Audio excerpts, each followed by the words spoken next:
আশুলিয়ার পোশাক শিল্পের যে ক্ষয়ক্ষতি হইতেছে গত 4 দিন যাবৎ 1 তারিখ থেকে সেলে শ্রমিক নিয়োগ বন্ধ।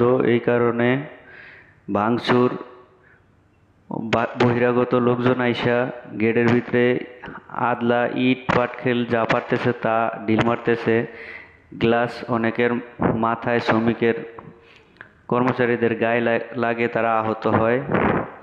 এর কারণে আজকে সকাল 10টায় পরিস্থিতি খারাপ দেখে Ashulia Tongabari natural denims, natural Indigo ছুটি দিয়ে দিছে, যে সকল শ্রমিক বের হচ্ছে। আসলে ওদের মূলত দাবি হচ্ছে 10টা। মূল দাবি হলো যে হাজিরা বোনাস 1000 টাকা করা লাগবে, এবং 2 নম্বর দাবি 7টার পর টিফিন বিল 50 টাকা এবং 11টার পর নাইট বিল 100 টাকা দিতে হবে। নাইট বিল দিতে গিয়ে টিফিন বিল কর্তন করা যাবে না। 3 নম্বর 5 থেকে 7 তারিখের মধ্যে বেতন দিতে হবে। 6 মাসে ঈদ বোনাস দিতে হবে। 5 নম্বরে 1 বছরে 2 ছুটির টাকা দিতে হবে। 6 নম্বরে বছরের ইনক্রিমেন্ট বছরেই দিতে হবে।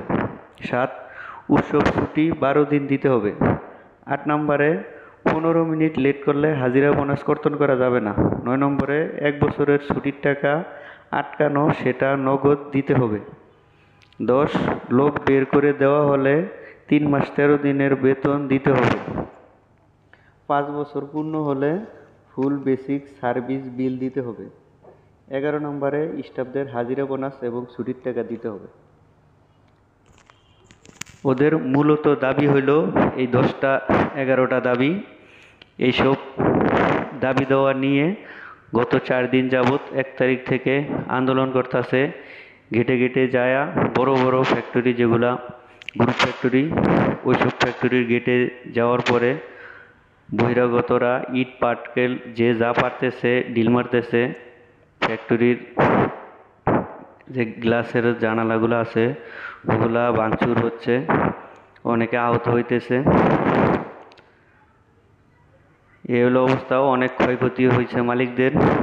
এখানে আসলে কোনো গার্মেন্টস শ্রমিকরা নাই, বহিরাগতরাই বেশিরভাগ।